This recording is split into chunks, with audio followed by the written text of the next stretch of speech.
싱가포르 교육부가 이례적인 공식 사과를 발표했습니다. 사건의 여파는 너무도 충격적이었고 전 세계 언론이 교육 시스템의 붕괴라며 긴급 속보를 쏟아냈습니다. 문제의 발단은 단 한 편의 학교 CCTV 영상.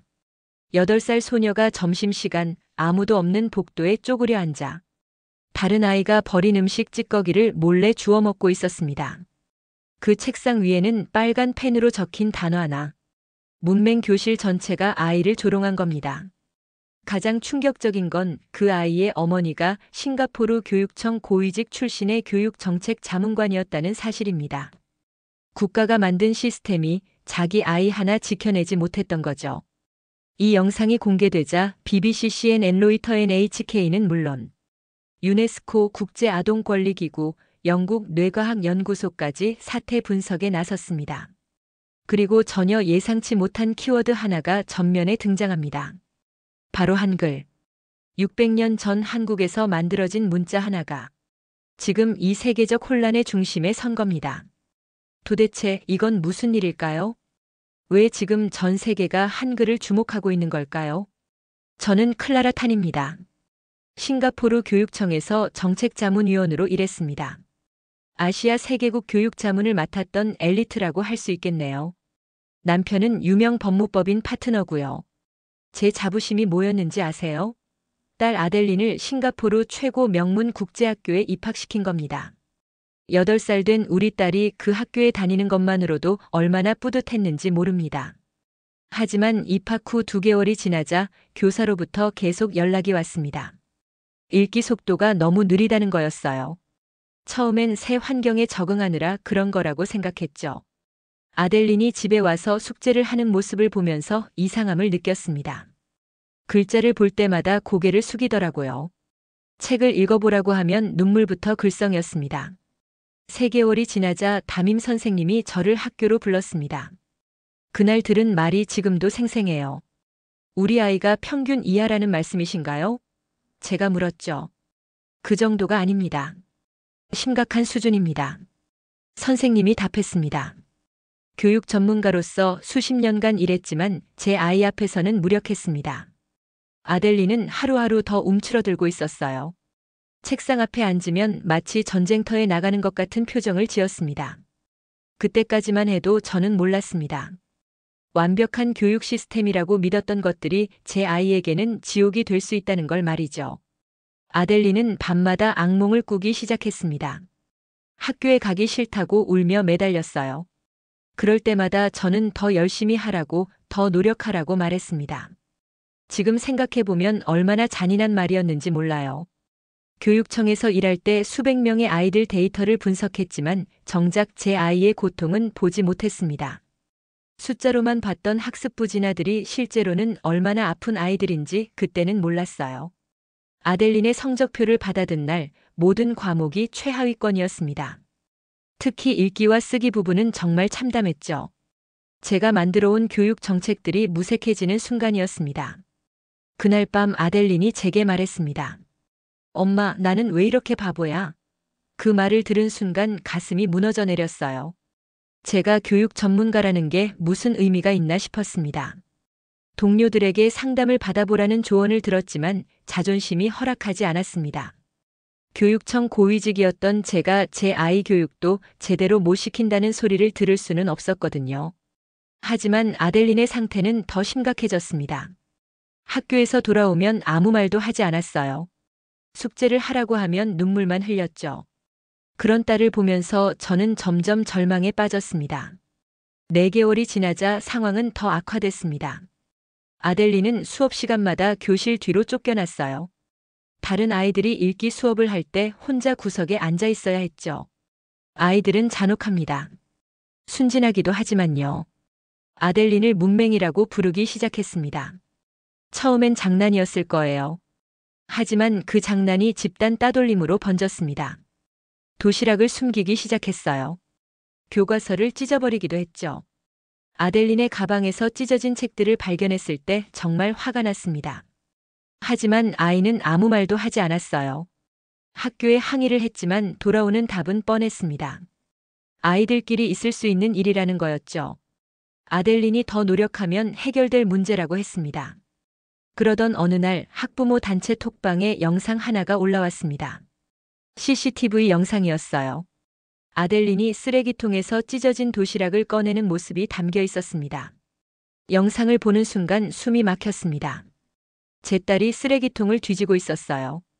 찢어진 도시락 포장을 주워 모으고 있었죠.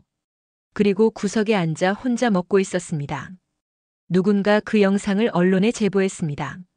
며칠 후 신문에 기사가 났어요. 명문 국제학교 집단 따돌림 사건이라는 제목이었죠.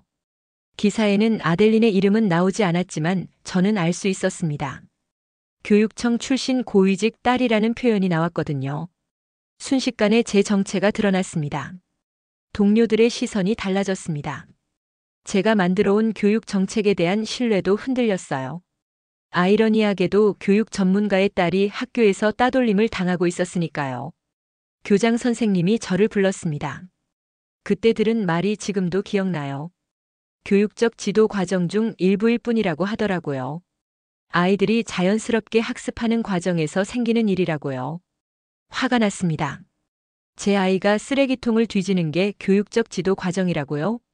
그게 자연스러운 학습 과정이라고요? 목소리를 높였습니다. 그러자 교장 선생님이 말했습니다. 클라라님, 아델린 양의 학습 능력을 현실적으로 인정하셔야 합니다. 이 학교 수준에 맞지 않는다면 다른 곳을 알아보시는 게 어떨까요? 그날 밤 아델린에게 물어봤습니다. 학교에서 무슨 일이 있었는지 말해달라고요. 아이는 한참을 울더니 이렇게 말했습니다. 엄마, 나는 글자가 안 보여요. 다른 친구들은 쉽게 읽는데 나는 글자들이 춤을 춰요. 그래서 친구들이 나를 바보라고 해요. 그 말을 들은 순간 깨달았습니다. 이건 아이의 노력 부족이 아니라 다른 문제구나 싶었어요. 하지만 무엇인지는 몰랐습니다. 언론 보도가 나간 후 교육청에서 연락이 왔습니다. 공식 사과문을 발표하겠다고 했어요. 이건 시스템의 실패입니다. 해당 학생에게 깊은 유감을 표합니다라는 내용이었죠. 하지만 사과문으로 아델린의 상처가 치유되지는 않았습니다. 아이는 더 깊숙이 자신의 껍질 속으로 들어갔어요. 말수가 줄어들었고 웃음도 사라졌습니다. 제가 그토록 자랑스러워했던 교육 시스템이 제 아이를 짓밟고 있었습니다. 완벽하다고 믿었던 그 모든 것들이 한 아이에게는 지옥이었던 거죠. 집에 돌아와서 아델린과 대화를 시도했습니다. 하지만 아이는 점점 말을 잃어갔어요. 질문을 해도 고개만 끄덕이거나 흔들 뿐이었죠. 어느 날 밤 아델린이 제게 말했습니다. 엄마, 나 없어지면 편하지? 8살 아이의 입에서 나온 말이라고는 믿기 어려웠어요. 그 순간 제 세상이 무너져 내렸습니다. 다음 날 바로 병원에 데려갔습니다. 소아정신과에서 정밀 검사를 받았어요. 며칠 후 결과가 나왔습니다. 중증 난독증이었습니다. 디스렉시아라고 하더라고요. 의사의 설명을 들으면서 모든 퍼즐이 맞춰지는 느낌이었습니다. 아델린이 글자를 보면서 어려워했던 이유, 읽기를 거부했던 이유를 알 수 있었어요. 난독증은 지능과는 관계없는 학습 장애입니다. 글자를 인식하는 뇌의 특정 부위에 문제가 있는 거죠. 아이가 게을러서도 노력을 안 해서도 아니었습니다. 치료사들이 말했습니다. 한자나 로마자 기반 언어는 난독 아동에게 특히 어렵다고 하더라고요. 시각적으로 복잡하고 불규칙한 패턴 때문이라고 했습니다. 그 말을 들은 순간 좌절감이 밀려왔습니다. 싱가포르에서 쓰는 언어들은 대부분 영어와 중국어였거든요. 둘 다 아델린에게는 어려운 언어 체계였던 거죠. 집에 돌아와서 세상 모든 논문을 뒤지기 시작했습니다. 난독증에 대한 연구 자료들을 찾아봤어요. 치료법, 교육법, 해외 사례들을 모두 찾아봤습니다. 그러던 중 흥미로운 논문 하나를 발견했습니다. 한글이 난독 아동에게 효과가 있다는 해외 연구였어요. 음소와 문자의 대응이 명확하고 시각 구조가 단순하다는 내용이었죠. 처음엔 한국어에 대한 편견이 있었습니다. 과잉 교육의 나라 감정 중심의 비효율적인 교육 시스템이라고 생각했거든요. 한글도 그저 복잡한 동양 문자 중 하나라고 여겼습니다. 하지만 논문 내용은 달랐습니다. 한글의 구조적 특성이 난독 아동에게 도움이 된다는 연구 결과들이 있었어요. 특히 표음 문자로서의 특성이 주목받고 있었습니다. 유튜브에서 한글로 난독증을 치료한 사례들을 찾아봤습니다. 외국 아이들이 한글을 배우면서 읽기 능력이 향상된 영상들이 있었어요. 처음으로 마음이 흔들렸습니다. 그날 밤 아델린에게 물어봤습니다. 새로운 글자를 배워볼까? 아이는 고개를 저었어요. 글자는 싫다고 했습니다. 하지만 포기할 수 없었죠. 며칠 더 자료를 찾아보니 확신이 생겼습니다. 한글의 구조적 단순함과 규칙성이 난독 아동에게 도움이 될 수 있다는 거였어요. 시도해볼 가치가 있다고 판단했습니다. 한국교육원에 연락했습니다. 한글 교육 자료를 구할 수 있느냐고 물어봤어요. 담당자는 의아해했습니다. 싱가포르 교육청 출신이 왜 한글을 배우려고 하느냐고 했죠. 사연을 설명했더니 흔쾌히 도와주겠다고 하더라고요. 기본 교재와 교육 자료들을 보내주었습니다. 그리고 온라인 한글 교육 프로그램도 추천해 주었어요. 자료를 받아서 훑어보니 정말 신기했습니다. 한글의 창제 원리부터 시작해서 체계적으로 설명되어 있었어요. 자음과 모음의 결합 원리가 이렇게 단순하고 논리적일 줄은 몰랐습니다. 그런데 문제가 있었습니다. 저 자신이 한글을 전혀 모른다는 거였어요. 아델린에게 가르쳐 주려면 제가 먼저 배워야 했습니다. 밤마다 한글 공부를 시작했습니다. 자음 14개, 모음 10개부터 시작했어요. 처음에는 정말 어려웠습니다. 하지만 점점 규칙성이 보이기 시작했죠. 2주 정도 공부하니 기본적인 읽기가 가능해졌습니다. 한글의 조합 원리를 이해하고 나니 정말 신기했어요. 이렇게 과학적으로 만들어진 문자가 있다니요. 이제 아델린에게 가르쳐줄 준비가 되었습니다. 하지만 아이가 거부할 게 뻔했어요. 글자에 대한 트라우마가 있었으니까요. 어떻게 접근해야 할지 고민이 됐습니다. 아델린에게 비밀 프로젝트라고 말했습니다. 엄마가 새로운 글자를 발견했는데 이 글자는 다른 글자들과 달라서 너를 괴롭히지 않을 거라고 했어요. 아이는 관심을 보이지 않았습니다. 하지만 포기하지 않았죠. 매일 밤 조금씩 한글 카드를 꺼내서 보여줬습니다. 첫 번째 카드는 기억이었습니다. 이건 기억이야. 혀가 목을 막는 모양이야. 아델린이 따라 해보도록 했어요. 처음엔 어색해했지만 점점 익숙해졌습니다. 두 번째는 아음이었습니다. 이건 아야. 입을 크게 벌린 모양이야. 아델린이 입을 벌리면서 아 소리를 냈어요. 그때 처음으로 아이가 웃었습니다. 기억과 아가 만나면 가야. 아델린이 두 눈을 동그랗게 떴어요. 정말 신기하다는 표정이었죠. 엄마, 이건 도망가지 않아요. 글자가 제자리에 있어요. 그 말을 들은 순간 가슴이 뭉클했습니다. 아델린에게 다른 글자들은 도망가는 것처럼 보였나 보더라고요. 하지만 한글은 달랐습니다. 명확하고 안정적으로 보였던 거죠. 다음 날부터 아델린이 먼저 한글 카드를 달라고 했습니다. 니은, 디귿, 리을을 하나씩 배웠어요. 각각의 모양과 소리가 논리적으로 연결되어 있다는 걸 이해하기 시작했습니다. 모음도 마찬가지였어요. 오, 우, 이를 배우면서 아델린이 말했습니다. 엄마, 이 글자들은 왜 이렇게 친절해요? 조합하는 방법을 알려주는 것 같아요. 정말 놀라운 변화였습니다. 영어 알파벳을 보면 울음을 터뜨리던 아이가 한글을 보면 웃었어요. 글자에 대한 공포가 사라지고 있었습니다. 2주가 지나자 아델린이 자음과 모음을 모두 외웠습니다. 그리고 간단한 조합을 시작했어요. 까, 나, 다, 라, 마, 바, 사를 읽을 수 있게 됐죠. 3주 만에 자음과 모음을 완전히 익혔습니다. 아델린이 스스로 글자를 조합해서 읽기 시작했어요. 그 모습을 보면서 정말 기뻤습니다. 한 달이 지나자 아델린이 간단한 단어들을 읽기 시작했습니다.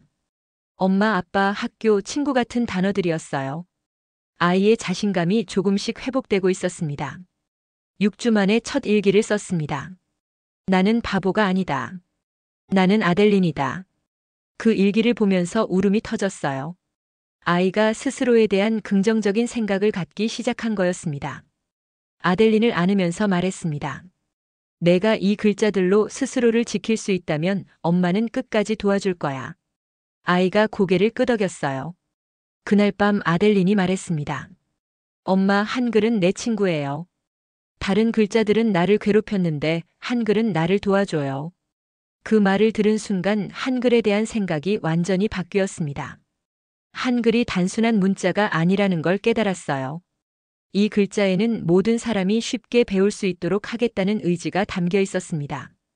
600년 전에 만들어진 글자가 21세기 아이를 구하고 있었던 거죠. 매일 밤 아델린과 한글 공부를 했습니다. 아이는 날마다 발전했어요. 읽기 속도도 빨라졌고 이해력도 향상됐습니다. 가장 중요한 건 아이가 다시 웃기 시작했다는 거였어요. 2개월이 지나자 아델린이 한글로 된 동화책을 읽기 시작했습니다. 물론 쉬운 책이었지만 혼자서 읽어낼 수 있었어요. 그 모습을 보면서 정말 자랑스러웠습니다. 아이가 말했습니다. 엄마, 나도 이제 책을 읽을 수 있어요. 다른 친구들처럼요. 그 말을 들은 순간 가슴이 벅차올랐습니다. 한글이 아이에게 희망을 준 거였어요. 아델린이 한글 노트를 몰래 학교에 가져가기 시작했습니다. 쉬는 시간마다 꺼내서 읽었어요. 자신만의 비밀 글자를 갖고 있다는 게 자랑스러웠나 봅니다. 어느 날 반 친구가 들켰습니다. 아델린이 이상한 외국 글자를 쓴다고 다른 아이들에게 말했어요. 또 놀림감이 될까봐 걱정했는데 반응이 달랐습니다. 다른 친구들이 그게 뭐야 하며 호기심을 보이기 시작했어요. 아델린이 단호하게 말했습니다. 이건 나만 읽을 수 있는 글자야. 너희는 못 읽어. 그 말에 아이들이 더 관심을 보였습니다. 비밀 글자라니 암호 같은 거냐고 물어봤어요. 아델린이 자신 있게 고개를 끄덕였습니다. 반에서 가장 공부 잘하는 제이든이라는 아이가 다가왔습니다. 나도 배우고 싶어. 아델린이 잠시 망설이더니 좋아라고 답했어요. 그때부터 둘이 함께 한글 공부를 시작했습니다.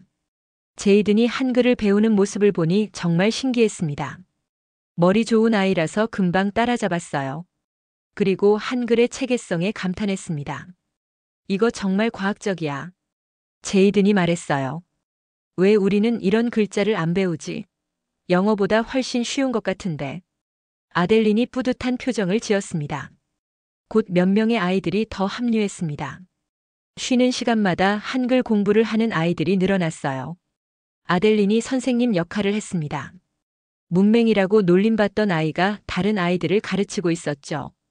아이들끼리 비밀 노트를 쓰기 시작했습니다. 한글로 메모를 주고받았어요. 선생님들이 읽을 수 없는 글자로 소통하는 게 재미있었나 봅니다. 한글 클럽이라는 이름을 만들었습니다. 아델린이 클럽장이 되었어요. 매주 새로운 한글 단어를 배우고 한글로 일기를 쓰기 시작했습니다. 교실 분위기가 미묘하게 달라지기 시작했습니다. 아델린을 놀리던 아이들이 오히려 부러워했어요. 자신들도 한글 클럽에 들어가고 싶어 했습니다. 하지만 문제가 생겼습니다. 담임 선생님이 아이들이 수업 시간에 한글을 쓰는 걸 발견한 거예요. 이게 뭐냐고 물어보니 아이들이 대답하지 못했습니다. 학부모들에게 연락이 갔습니다. 아이들이 학교에서 한국어를 배우고 있다는 내용이었어요. 몇몇 학부모들이 반발했습니다. 왜 한국어를 가르치느냐, 영어와 중국어도 제대로 못하는데 무슨 한국어냐고 했죠. 학부모 회의가 열렸습니다. 저도 참석했어요. 다른 학부모들이 저를 쳐다봤습니다. 당신 딸 때문에 우리 아이들이 이상한 글자를 배우고 있다는 식이었죠. 한 학부모가 말했습니다. 한글 같은 마이너한 언어를 배워서 뭐 하겠어요? 아이들 시간만 낭비시키는 거 아닌가요? 그 말을 들으니 화가 났지만 참았습니다. 교장 선생님이 결정을 내렸습니다. 학교에서 한글 사용을 금지한다는 거였어요. 교육 과정에 없는 언어를 가르치는 건 적절하지 않다고 했습니다. 아델린이 집에 와서 울었습니다. 한글을 못 쓰게 한대요.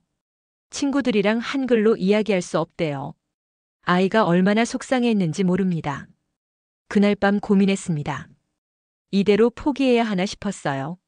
하지만 아델린의 변화를 보면서 포기할 수 없었습니다. 한글이 아이에게 얼마나 중요한지 알고 있었거든요. 다음 날 아델린에게 말했습니다. 괜찮아, 우리는 집에서 한글을 계속 배울 거야. 그리고 언젠가는 모든 사람들이 한글의 가치를 알게 될 거야. 하지만 아이는 풀이 죽어 있었습니다. 친구들과 함께 한글을 쓸 수 없다는 게 가장 속상했나 봅니다. 한글 클럽이 해체된 것도 아쉬워했어요. 그래도 포기하지 않았습니다. 집에서라도 한글 공부를 계속했어요. 아델린의 한글 실력은 날마다 늘어갔습니다. 이제 웬만한 한국어 문장은 읽을 수 있었어요. 학교의 한글 금지령을 듣고 분노가 치밀었습니다. 제가 교육청에서 일할 때 만났던 국립대 뇌과학자 리 박사에게 연락했어요. 도움을 요청했습니다. 리 박사는 뇌과학 연구의 권위자였습니다. 아델린의 사례에 관심을 보였어요. 한글이 난독 아동에게 미치는 영향을 과학적으로 분석해보자고 제안했습니다. 아델린을 데리고 병원에 갔습니다. fMRI 검사를 받았어요. 뇌 활동을 실시간으로 관찰하는 검사였습니다. 아이가 다른 언어와 한글을 읽을 때 뇌에서 어떤 일이 일어나는지 확인하는 거였어요. 검사 결과가 나오는데 일주일이 걸렸습니다. 기다리는 동안 정말 초조했어요. 과연 과학적으로도 한글의 효과가 입증될 수 있을까 싶었습니다. 결과는 놀라웠습니다. 아델린이 한자를 읽을 때는 시각 피질의 과부하가 걸렸어요. 뇌가 과도하게 활성화됐습니다. 영어를 읽을 때도 마찬가지였죠. 하지만 한글을 읽을 때는 달랐습니다. 뇌 활성 패턴이 안정적이었어요. 시각 피질의 부담이 현저히 줄어들었습니다. 언어 처리 영역도 효율적으로 작동했죠. 리 박사가 설명해 줬습니다. 한글의 표음 문자적 특성과 규칙적인 구조가 난독 아동의 뇌에 부담을 덜 준다는 거였어요. 특히 자음과 모음의 결합 방식이 뇌에서 처리하기 쉽다고 했습니다. 이 결과를 논문으로 작성했습니다. 리 박사와 공동 연구 형태로 만들었어요. 제목은 한글의 구조적 특성이 난독증 아동의 읽기 능력에 미치는 영향이었습니다. 논문을 국제학술지에 투고했습니다. 몇 주 후 게재 승인이 났어요. 동시에 싱가포르 현지 언론에도 보도됐습니다. 한글이 난독 아동에게 시각적 부담이 가장 낮은 문자라는 내용이었죠. 기사가 나간 후 반응이 뜨거웠습니다. 교육계에서 관심을 보였어요. 특히 특수교육 전문가들이 주목했습니다. 기존의 통념을 뒤엎는 연구 결과였거든요. 교육청에서 회의가 열렸습니다. 단일 사례이지만 무시할 수 없다는 의견이 나왔어요. 과학적 근거가 있으니 재검토가 필요하다고 했습니다. 학교장과 면담이 잡혔습니다. 처음에는 여전히 회의적이었어요. 하지만 논문과 뇌영상 자료를 보여주니 태도가 바뀌었습니다. 우린 교육의 본질을 잊고 있었던 것 같습니다. 학교장이 말했어요. 아이들에게 도움이 되는 것이라면 편견을 버려야겠네요. 한글 클럽 복귀를 허용하겠습니다. 그 소식을 듣고 아델린이 얼마나 기뻐했는지 몰라요. 드디어 친구들과 함께 한글을 쓸 수 있게 된 거였습니다. 아이의 얼굴에 다시 웃음이 돌아왔어요. 언론의 집중을 받기 시작했습니다. 각종 교육 전문지에서 인터뷰 요청이 들어왔어요. 국제뇌과학협회에서도 관심을 표명했습니다. 한 기자가 물어봤습니다. 처음에는 한글에 대해 어떻게 생각하셨나요? 솔직히 답했어요. 편견이 있었다고 하지만 제 딸을 통해 한글의 진정한 가치를 알게 됐다고 했습니다. 그 인터뷰가 나간 후 더 많은 관심을 받았습니다. 한국 교육부에서도 연락이 왔어요. 이런 사례가 있다는 걸 처음 안다면서 협력하고 싶다고 했습니다. 한글 클럽이 다시 시작된 지 한 달 후 예상치 못한 일이 일어났습니다. 아델린을 가장 심하게 괴롭혔던 니콜이라는 아이가 다가온 거예요. 니콜이 아델린에게 말했습니다. 나도 글자 읽는 게 힘들어. 근데 너처럼 말 못했어. 그 말을 듣고 아델린이 깜짝 놀랐어요. 자신만 그런 줄 알았는데 다른 아이도 같은 고민이 있었던 거죠. 니콜이 눈물을 흘렸습니다. 나는 무서워서 너를 괴롭혔어. 내가 바보인 걸 들키기 싫어서. 미안해, 정말 미안해. 그 모습을 보면서 가슴이 뭉클했어요. 아델린이 니콜의 손을 잡았습니다. 괜찮아. 나도 처음엔 무서웠어. 하지만 이제 괜찮아졌어. 두 아이가 눈물 속에서 화해하는 모습을 보니 울컥했습니다. 아델린이 니콜에게 말했습니다. 그럼 내가 가르쳐 줄게. 나한텐 그럴 자격이 있어. 피해자였던 아이가 가해자를 용서하고 도와주겠다고 하는 거였어요. 다음 날부터 두 아이가 함께 한글 수업을 받기 시작했습니다. 아델린이 선생님이 되어서 니콜에게 한글을 가르쳤어요. 그 모습이 정말 아름다웠습니다. 니콜도 한글에 금방 적응했습니다.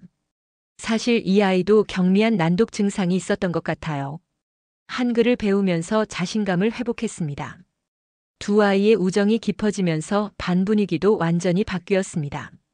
서로 도와주는 문화가 생겼어요. 한글 클럽에 참여하는 아이들도 늘어났습니다. 담임 선생님이 저를 불렀습니다. 아이들의 변화가 놀랍다고 하더라고요. 특히 아델린의 리더십과 니콜의 태도 변화가 인상적이라고 했습니다.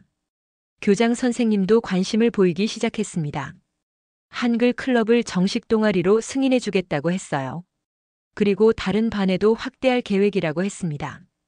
한글 리터러시 프로젝트라는 이름으로 공식 승인됐습니다. 아델린이 학생 대표가 되었어요. 학교 게시판에 프로젝트 소개글이 붙었습니다. 교실에 플래카드가 걸렸습니다. 발음은 틀림이 아닙니다라는 문구였어요. 아델린이 직접 제안한 문구였습니다. 그 글을 볼 때마다 뿌듯했어요. 다른 학부모들의 반응도 달라졌습니다. 처음에는 반대했던 분들이 오히려 관심을 보이기 시작했어요. 자신의 아이도 참여시키고 싶다고 했습니다. 한 학부모가 저에게 말했습니다. 처음에는 이해하지 못했는데 아이들의 변화를 보니 정말 놀랍네요.